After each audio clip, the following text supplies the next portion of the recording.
Hello and welcome to Quick Bob's vlog. I'm in Newport at St Mary's. Got the St Mary's behind me and the lovely cone sculpture as well. £48 million has been announced for the NHS on the Isle of Wight today.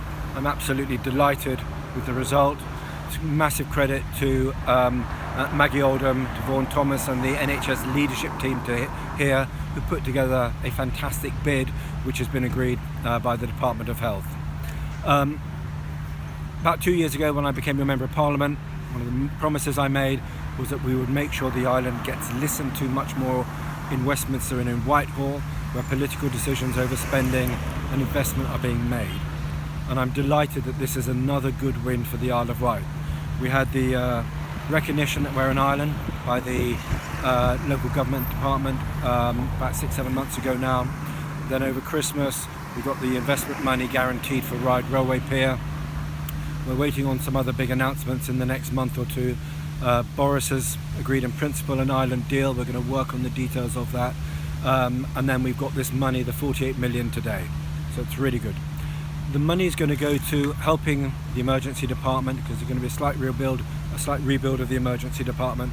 And over and above that, the two key issues that the money is going to be used for is for the Isle of Wight to become a pioneer, a national leader in two really important bits of medicine which are going to be important for all our futures. Telemedicine, but also integrating IT. So you spend less time telling the doctors and the nurses what's wrong because they already know because they've got an integrated IT system. So between this, the telemedicine should mean not only fewer visits to the mainland, but potentially fewer visits to St Mary's, especially if that telemedicine with the consultants and the experts here gets linked up to nursing homes, gets linked up to people's houses.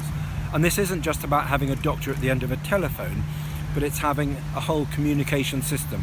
So the doctor can scroll through x-rays and x-rays can be shared online and in screens that come up in Southampton or in St Mary's and in a nursing home or even in your home in future, but also other details.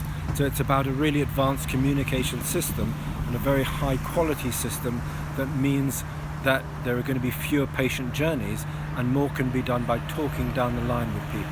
Really important. And the other good news is about the integration of NHS systems on the island so that we become one of the first places in the UK that has a really integrated IT system.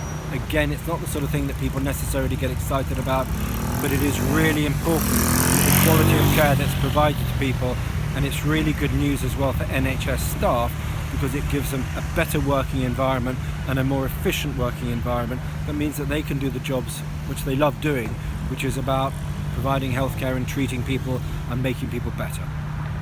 So anyway, that's all from me today. Really good news.